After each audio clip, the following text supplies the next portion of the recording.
Hello, good evening students. आज जो हम लोग डिस्कस करने जा रहे हैं उसका नाम है स्नेल्स लॉ। ठीक है।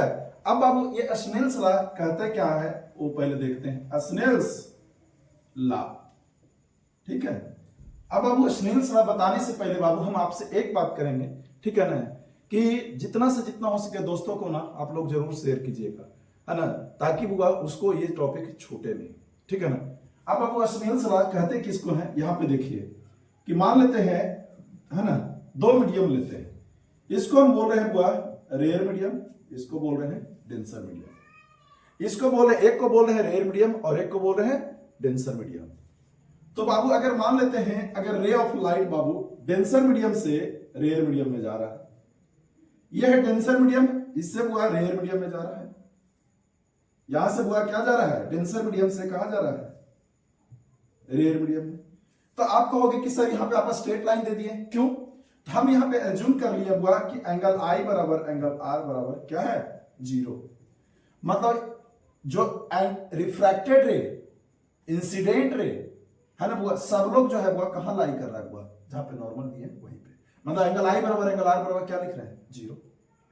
अब बाबू यहां पे हम क्या किए कि मान लेते हैं ये इंसिडेंट रे है। अब बाबू यहां पे एक नॉर्मल डाले, क्या डाले बाबू, नॉर्मल। इसको एंगल I1 बोल दिए, इसको क्या बोल दिए, एंगल I1। तो तुमको पता है डेंसर मीडियम से रेयर मीडियम में जाएगा तो बाबू क्या होगा, नॉर्मल से दूर भागेगा। नॉर्मल से क्या हो गया, दूर भागा। तो अगर इसको एंगल I1 को अगर मान लेते हैं बुआ, ले लेते हैं 30 डिग्री। अगर इसको बुआ अगर, है ना, ये ले लिए बुआ 45 डिग्री, क्योंकि तुमको पता है कि अगर एंगल I डेंसर मीडियम में है 30 डिग्री I1, अगर ये है बुआ रेयर मीडियम है तो, है ना, नॉर्मल से दूर भागेगा तो ऑब्वियसली इस एंगल से ये ज्यादा होगा। फिर बाबू अगर हम मान लेते हैं ये एंगल I2 है, यहां पे बुआ नॉर्मल बनाए, इसको बुआ मान लेते हैं I2 है। इस एंगल से फिर बुआ ये हम क्या कर दिए, बढ़ा दिए। मान लेते हैं इसको हम बुआ 45 डिग्री मान लिए। क्या ये इससे ज्यादा है, यस ज्यादा है। तो अगर एंगल I2 अगर ज्यादा है तो रेयर मीडियम में जाएगा तो ये क्या हो जाएगा, और ज्यादा बढ़ जाएगा। जो नॉर्मल के साथ है बुआ, ये नॉर्मल के साथ ये जो एंगल बनाएगा, ये क्या, इसको बोल रहे हैं बुआ, है ना, इसको बोल दो बुआ R2, इसको बोल दे रहे हैं, इसको बोल दे रहे हैं R1 बाबू, ठीक है ना, इसको बोल दे रहे हैं R2। तो तुम देख रहे होगे जैसे एंगल ऑफ इंसिडेंट बढ़ाते हैं तो एंगल ऑफ रिफ्लेक्शन भी मान लेते हैं बुआ यहां पे 60 डिग्री है, ठीक है। फिर बाबू अगर यहां पे एंगल ऑफ इंसिडेंट को बुआ फिर से बढ़ा दिए और यहां पे कर दिए क्या, यहां पे बाबू 60 डिग्री कर दिए। कितना का, I3 का वैल्यू। अगर I3 का वैल्यू अगर हम 60 डिग्री कर दिए तो कहोगे सर आप बताना क्या चाह रहे हैं, जो ना बताइए सर, उसी पॉइंट पे आ रहे हैं। तो बाबू देखो अब यहां पे बाबू मान लेते हैं ये एंगल ऑफ इंसिडेंट और बढ़कर करके हो गया कि मान लेते हैं बुआ यहां पे 90 डिग्री हो गया। ये कितना हो गया, 90 डिग्री। तो 90 डिग्री होगा तो बुआ इस पे आ जाएगा ना छोटू, ये किसके ऊपर आ जाएगा, इंटरफेरेंस लाइन पे आ जाएगा। तो ये हो जाएगा कितना बुआ, 90 डिग्री।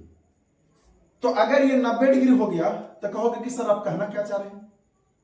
तो आपको पता है स्नेल्स लॉ में बुआ कि अगर हम साइन I बटा साइन R करते हैं, तो साइन I बटा साइन R करते हैं तो पहले अगर ले लेते हैं I1, यहां ले लेते हैं क्या चीज, R1, फिर ले लेते हैं बुआ क्या चीज, साइन I2 बटा साइन R2, फिर बाबू ले लेते हैं क्या चीज बुआ, साइन I3 बटा साइन R3। तो ये जो देता है बुआ, ये क्या देता है बुआ, एक कांस्टेंट देता है जिसको हम बोलते हैं क्या चीज, है ना, क्या चीज बोलते हैं बुआ, रिफ्रैक्टिव इंडेक्स। इसको हम क्या बोलते हैं बुआ, रिफ्रैक्टिव इंडेक्स। इसका मतलब क्या है, साइन I1 बटा साइन R1, साइन I2, है ना, साइन I2 बटा साइन R2, साइन I3 बटा sine R3 gives a constant value that is called क्या चीज बाबू, that is called refractive index. इसलिए बोला गया ये हर पॉइंट के लिए एलिजिबल हो गया, मतलब एक कांस्टेंट वैल्यू दे रहा है, तो कांस्टेंट वैल्यू दे रहा है बुआ, इसलिए इसको बोलते हैं स्नेल्स लॉ बोलते हैं।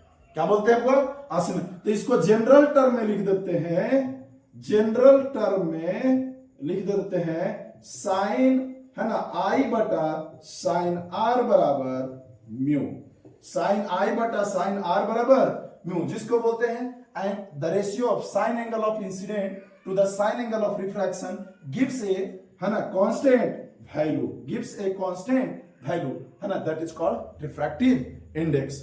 ठीक है, आज का टॉपिक बाबू हम यहीं तक छोड़ते हैं, ठीक है ना। और हम आप जाते जाते ये बोलेंगे कि जितना से जितना हो सके दोस्तों को उधम, है ना, शेयर कीजिए, लाइक कीजिए और कमेंट करना नहीं भूलिएगा। ठीक है, थैंक यू।